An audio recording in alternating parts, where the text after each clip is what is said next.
Salut amis entrepreneurs, merci de regarder ce live ou cette vidéo en replay. Aujourd'hui je voudrais aborder un sujet qui est important quand on fait du web entrepreneuriat, ou tout au moins quand on est présent sur le web, sur les réseaux sociaux en particulier. Il y a un phénomène, il y a une espèce d'individus qu'on appelle les haters. Les haters, qu'est-ce que c'est les haters? En fait, c'est tout simplement, tu sais, tous ces gens qui viennent critiquer ce que tu publies, qui viennent t'insulter même à la rigueur. Bref, c'est ce qu'on pourrait appeler des jaloux. Voilà. Plus simplement, voilà, ce sont des jaloux, des gens qui sont jaloux de ce que tu fais et de ce que tu publies comme information. Et pourquoi je dis ce sont des jaloux? Parce que je considère que ce sont des gens qui voilà, derrière leur écran, c'est tellement facile de critiquer ce qu'on voit apparaître. Et c'est vrai qu'on peut être tous avoir tendance, voilà, à vouloir dire son petit mot quand on voit une publication qui nous déplaît au plus haut point. Et moi, le premier. Simplement, la différence, c'est que moi, je perds pas de temps avec ça. Je veux dire, quand une publication me déplaît, je perds jamais de temps, moi, à dire, ouais, c'est nul ce que tu racontes, ce que tu expliques, ce que tu proposes. Très honnêtement, j'ai pas le temps pour ça. Mais voilà, il y en a qui ont du temps et qui prennent un malin plaisir à faire ça. Et donc, ce sont les haters. Alors, j'ai envie de te donner un conseil. Et pour te donner ce conseil, je vais me baser sur les 4 accords Toltec que tu connais peut-être. Et un des accords Toltec dit la chose suivante. Alors, les accords Toltec, si tu connais pas, je t'invite à aller faire un tour sur le web pour voir un petit peu ce que c'est. C'est quelque chose qui a été proposé par Don Miguel Ruiz. Il y a eu un livre qui a été écrit entre autres là-dessus par Don Miguel Ruiz, donc justement. Et un des 4 accords Toltec dit la chose suivante: ne prends pas les choses personnellement. Ne prends pas les choses personnellement. Mais oui, parce qu'en définitive, les gens qui viennent te mettre des commentaires négatifs sous une publication que tu as faite, et bien souvent d'ailleurs c'est dans des publications payantes, c'est-à-dire des publicités que tu fais sur Facebook par exemple.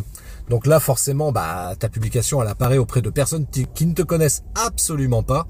Et pour le coup, d'autant plus ne pas prendre les choses personnellement, parce que comme ce sont des gens qui ne te connaissent pas, pourquoi prendre ce qu'ils te disent au premier degré? Bien souvent, ce sont juste des projections qu'ils font sur toi par rapport à la publication que tu fais, parce que peut-être qu'ils ont vécu une expérience malheureuse, qui a été dramatique peut-être même pour eux, tu vois. Mais le simple fait de voir apparaître une publication qui leur rappelle ça, eh bien forcément ils vont généraliser et te cataloguer d'office sans même te connaître.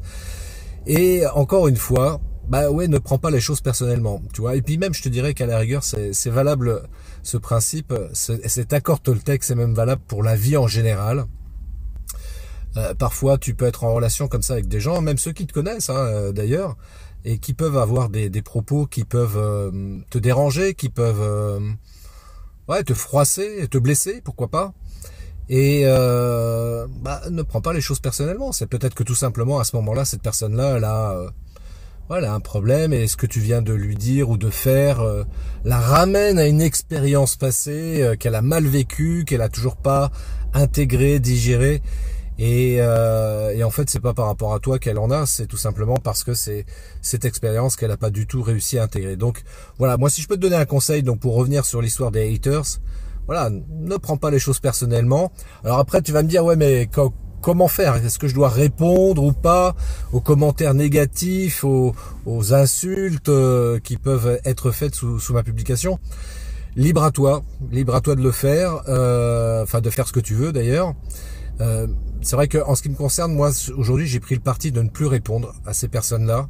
C'est une perte de temps parce que bien souvent on se retrouve à rentrer dans une discussion sans fin, et parce qu'ils ont besoin d'exprimer quelque chose, ils ont besoin de se défouler, et si tu réponds, forcément tu tends une perche pour alimenter une discussion puérile, inutile, futile, et c'est pas forcément bénéfique.